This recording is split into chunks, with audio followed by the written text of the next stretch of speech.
now my privilege to say a few words to introduce the Honorable Jerry Brown. The former governor has impacted my life in many ways and for many years. In fact, he was governor when I received my PhD at the University of California, Berkeley back in the 70s, and his signature is on my diploma. But he was also governor in 2011 when my son graduated from Cal State East Bay, about 35 years later, and his signature is on his diploma. And I can remember taking the two diplomas side by side and being struck by the fact that the two signatures were exactly the same. I mean, they were identical. Now, I don't know if that reflects the steady hand of a great leader or the governor's frugality in hanging on to that rubber stamp over the course of 3.5 decades, but it was truly remarkable, Jerry. You know, he was commended, and we do owe a gratitude, even though we would arm wrestle over resources for both the UC and the CSU, but he extended that frugality to his last 2 terms in the State House on our state budget, putting California today in a much better position it was a decade ago. And even during that time, he invested wisely in the CSU and the UC, at the same time challenging us to do better and to do more. And we took that challenge to heart. But when it comes to sustainability and battling climate change, Jerry Brown is second to none among state, national, and one can easily make the case, global leaders. He has consistently taken a bold and courageous stance to advance sustainability in all of its dimensions, and his vision and resolve has never been more important, more necessary than right now, particularly at a time where there is a remarkable and embarrassing void in national leadership on this vitally important issue impacting our planet and all who inhabit it and depend on it. For all of this, for many other reasons, Jerry, welcome and thanks for being here.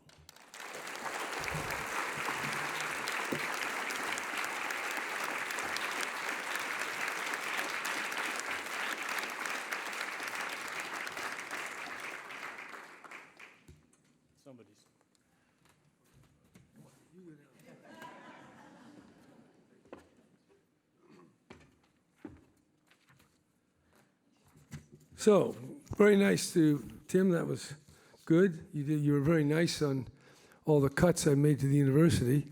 But there was a strategy there. The state had a deficit of $27 billion.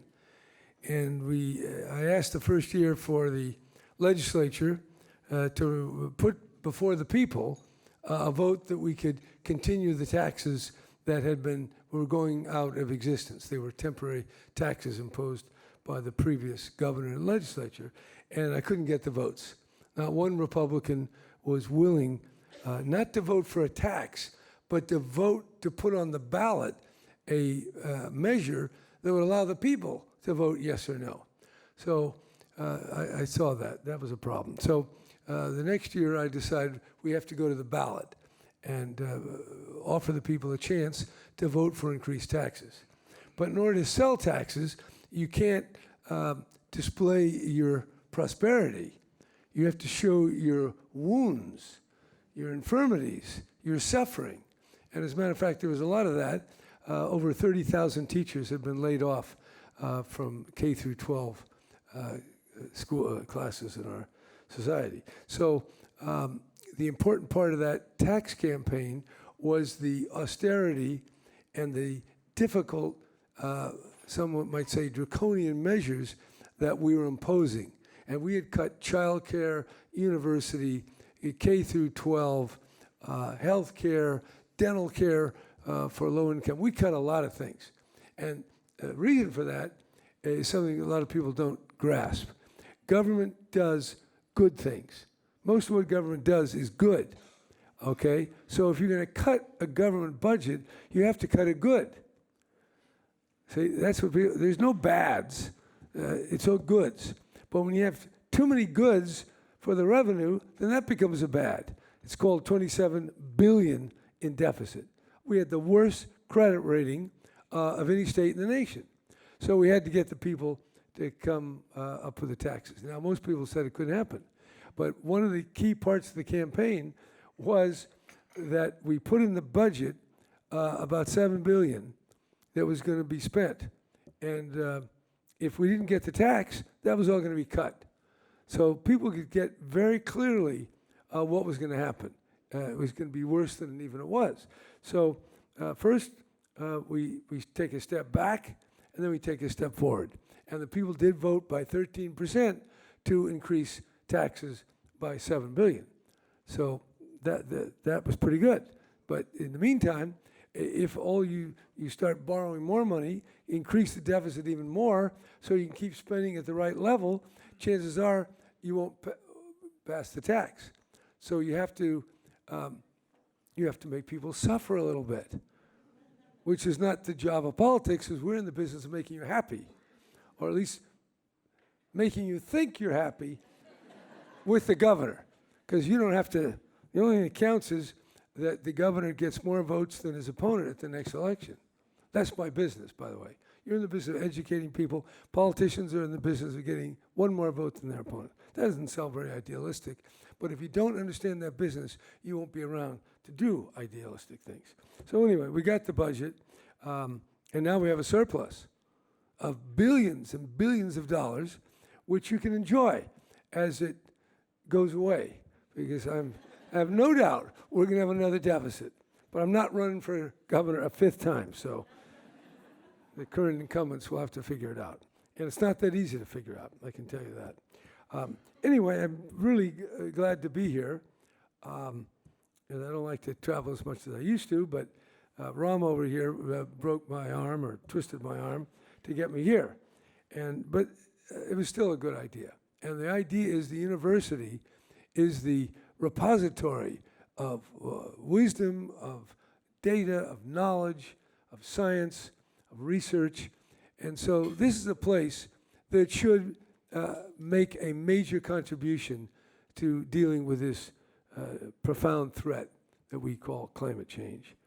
And I think back, what does the university do? The university is supposed to be in the business of ideas, not so much the business of action. And what we need in climate, the climate threat, we need some action. But we also need some ideas. And we need people to know and to understand and to wake up. And I would say right now people are asleep. Not everybody. Not the younger you are, the more you're concerned about climate change. The older you are, the less you take it seriously. And that makes a lot of sense. Because if you're 81, as I am, how many more years before you're either dead or demented? The odds are not good. But now, if you're these young kids and you got another 80 years ahead of you, maybe longer, they're looking at a pretty crummy world. If the seas are rising, the bluffs are crashing into the sea, the tropical diseases are spreading, the migrants are at the border, the politics is getting more reactionary. In the extreme weather events, it's not pretty, and it's going to be pretty ugly. All the problems we have today will be exacerbated. So we got to understand, and we have to be able to take action. But we're not understanding. If you read the published reports on oil consumption, they're still, in 20 years, the report say, we'll be using 92 million barrels a day. Well, if we're using 92 barrels a day, the people of this generation are going to be in big trouble. We've got to pull it down. Ultimately, we've got to get closer to zero. But how you get Exxon and ExxonMobil and Chevron and Total and British Petroleum, that's not what they're talking about. And most people really aren't thinking about it. Everybody says natural gas. Oh boy, that's going to replace coal. Right now, natural gas is generating more CO2 than coal is, even though coal does it faster. But if we replace coal, not only with natural gas, but then we go beyond. And that's what's going on. In Japan, they turned off all the nuclear power plants. They had some problems there. But then they replaced it with natural gas. So the emissions are going up. What are the emissions? They went up last year about 0.5%. That's not bad. But in order to meet the climate goals that most scientists think we need to meet, we'd have to reduce by as much as 6 to 7% a year Well, make that happen, you need a totally different political environment, not one that we have. Right now in Washington, the president's cut back 50 different environmental regulations. Many of them affect climate change. So, but the university is not supposed to be an activist. It's supposed to be active, but it's also be the place of the big ideas. And I remember when I first was governor, I appointed a man to the Board of Regents named Gregory Bateson. And I got to know Gregory Bateson very well. I spent many, many hours and days with him. And he wrote a book called Steps to an Ecology of Mind. And in that book, he had a phrase, the pattern that connects. And the pattern that connects, we mean all living species, all living matter is connected in some way. And we have to understand that. But our whole minds are not like that. We think of a thing. We think that this object is different from that object. But the truth is, reality is more relational. And anything that is in relationship in response to other things. And it's constantly connected. So that's why if you do something over here, you're going to affect something over there. Now, he criticized the university, and I picked up some of his criticism, and the university often didn't like what I had to say, because I once said I cut the proposed pay raise for professors from 9 to 6%, and I said they can make up the difference with psychic income. Boy, they didn't like that. There are professors today who still, when I see them, want to yell at me. It's very weird. Well, not weird, but I got it. Anyway, I've now been appointed a professor at the University of California at Berkeley because I created the California China Climate Institute. But I'm a professor who only will be compensated with psychic income. So at least I practice what I preach. Anyway, Bateson was concerned about the university because of the separate nature of all these disciplines. And he talked about, he had a phrase, buzz bits of information. And he contrasted that with the eternal verities. He was very interested, another term he used, he was interested in the patterns, the underlying patterns that connect everything. And the eternal verities were about the most fundamental principles that the human mind could grasp. And he felt the university should be about that. And he didn't feel it was because it's so fragmented. All right, when you're here to talk about climate change, that's what you're talking about, one of the big patterns, climate. Climate is a term that's reaching into every aspect of reality. So now, by taking this seriously, you are rising above the narrow discipline that you have, and that's been happening with interdisciplinary activities as well. But now you have to really tie it all together because climate affects everything. And so that's what I see. I see this as fundamental to the advancement of a university that is dealing with the fundamentals, the eternal verities, not just the individual bits of information, however interesting, however important. So here we are trying to figure out what you can do about climate change. Well, get kids to get that into the curriculum. And I have to say, as soon as I say that, I think as governor, every year there's a bill to mandate another item to be put in the curriculum. I won't list them all. They're all, but it gets so politically incorrect that I couldn't even mention it. But all the stuff that you people talk about a lot, somebody wants to put it in the curriculum, but it's ever hot. And so now you want something else. You want to bring in climate change. Well, we need some balance here. So I recommend not another law to mandate climate change, but rather the university, the people who formulate curricula. Let's do it through the university, through the educational groups, through the Curriculum Commission. Work it out with the established institutions, but do it. And we need climate has to be part of every course, and it ties everything together. We know we're in deep trouble. We're not going in the right direction. California is doing more than anybody else. California, we have half the zero-emission vehicles in America, half. But we only have 450,000, and we got over 22 million cars driving 350 billion miles every day every year on the freeway. So we got a long way to go. We have building efficiencies. Well, we have the tightest building efficiency standards in America. We have the most advanced renewable energy portfolio. We're already 33% of our electricity coming from renewable energy. We have something called the Low Carbon Fuel Standard, LCF. The only other state that has it is Oregon, and it's kind of a little version of what California has. The Low Carbon Fuel Standard in California has a price on carbon of over $117 a ton. That's huge. And it's the one thing the oil companies want to get rid of. But we didn't let them. We were able to beat them back. So you have the LCF, a Low Carbon Fuel Standard. We also have cap and trade, which is about 20% of our carbon emission policy. So we have all this. And these other states are way behind. And some states are even behind more. I won't mention who they are, but you know who they are. Just look at the Trump vote, and you'll know where they are.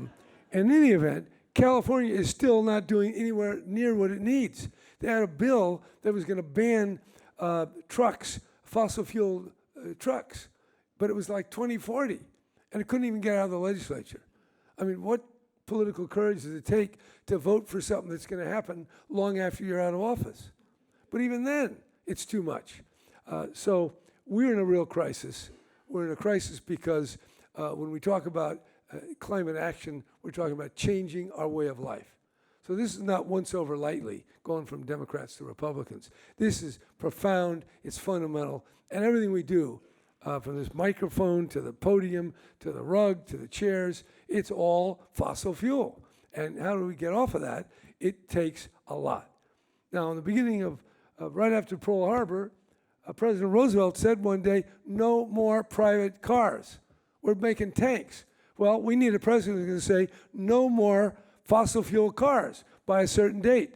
We want only zero emission. We can do it. Now, people say we don't have enough money. I used to tell the university that we don't have enough money. Well, I was lying.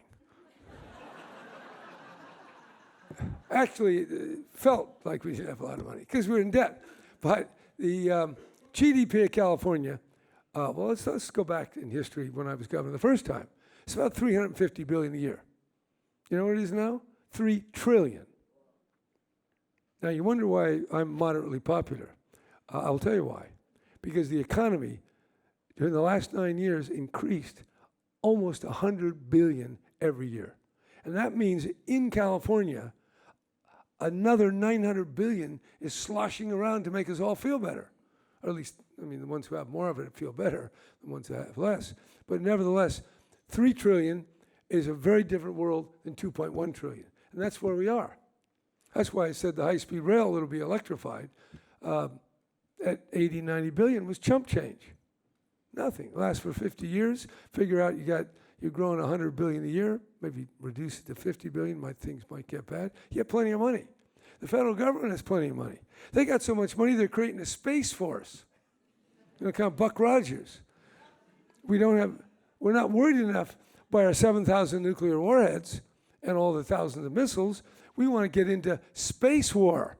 So we got nuclear submarines that can destroy the world in a few hours all over the ocean. So does the Russians, by the way. So do the Chinese. And now they want a space force. And the Congress just, in the recent defense authorization bill, just came out this week, they're funding that.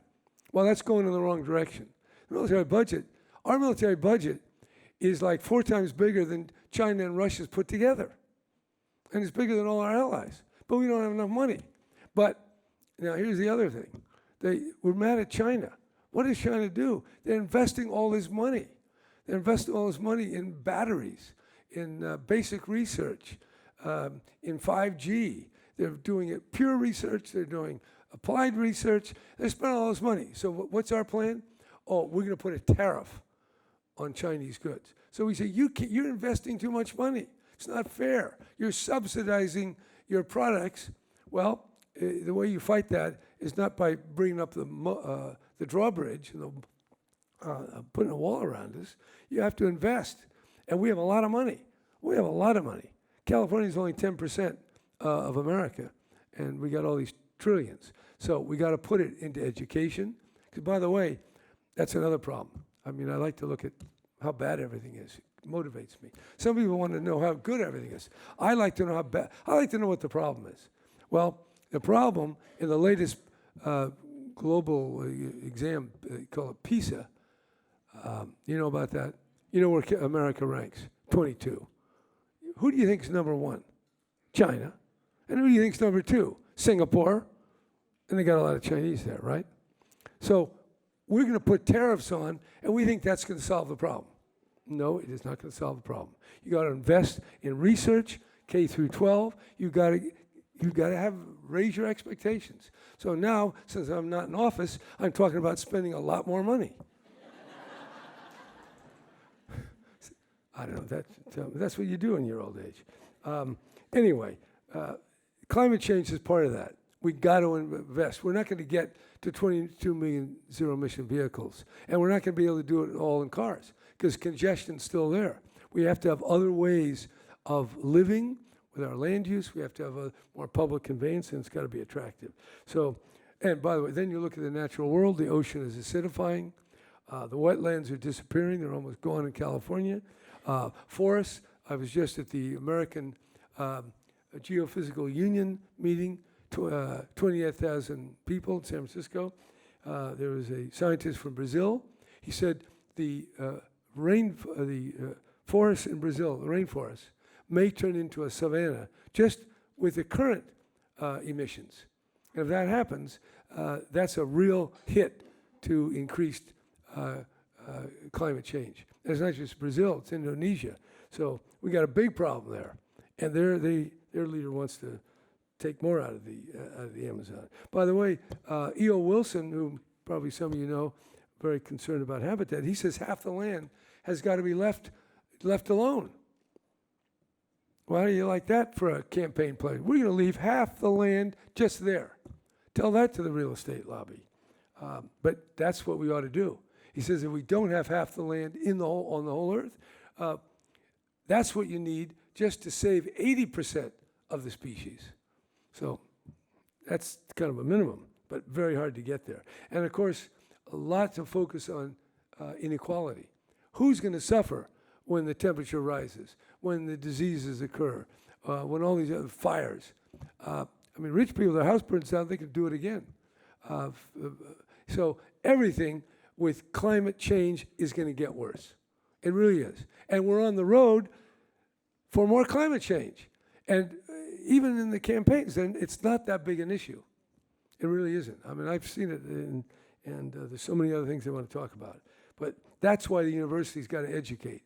And I don't know if you can educate fast enough, because things are changing fast. So you're in a race against a increasing climate. We're supposed to get to level the CO2 emissions. They're still going up. We're supposed to be going backwards, going down. So it's almost overwhelming. But don't get discouraged, because we gotta pull ourselves together. But I don't want you to think we're in good shape. I mean, the Congress is totally asleep. They think the problem is more weapon systems. They think the problem is of Space Force. They think the problem is maintaining 700 military bases all over the damn world. I mean, it's crazy. And you don't want to know how crazy it is. But as we heard from the young woman here before about the peoples that were here, there were peoples in this land for thousands of years. And most of how they lived and what they did, we don't know. They're gone. Well, that's what's going to be us. And there may not be anybody around even to say a prayer about us. I mean, things do extinguish. Extinction is a real thing.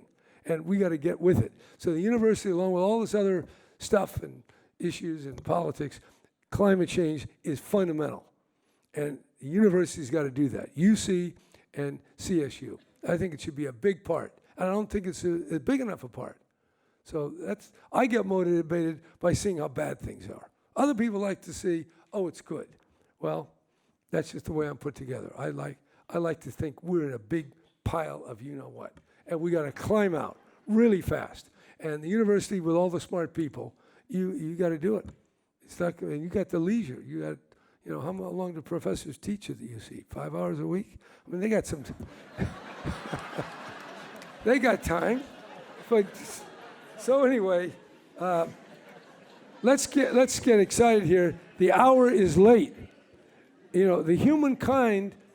I'll just end with a little thought. Think of the human mind that if you put it as a curve, you people like graphs, I'm sure. So think of a curve of human power. It's going up, the ability to create impact, and that impact can extinguish the world. We know that in a day. Just the weapons of Russia and America. By the way, they've had false warnings. They thought that there was an attack coming from Russia or attack coming from America. If these weapons in Russia are on alert. So as soon as they get the alert, they fire. But the alert is delivered by software that could make a mistake.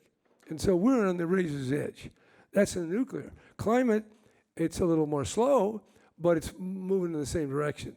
So that's why we've got to turn it around. So it's late, but don't wait for the political class to save you, because it's all about waiting for what the majority wants. And that's why the university, by being the best and a relatively small group, has to pull itself together and lead us forward. Anyway, the graph of power is going up.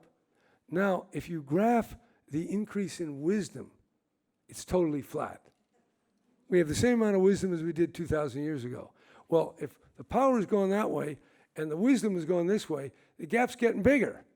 And you don't want to be that. At some point, it's all going to explode.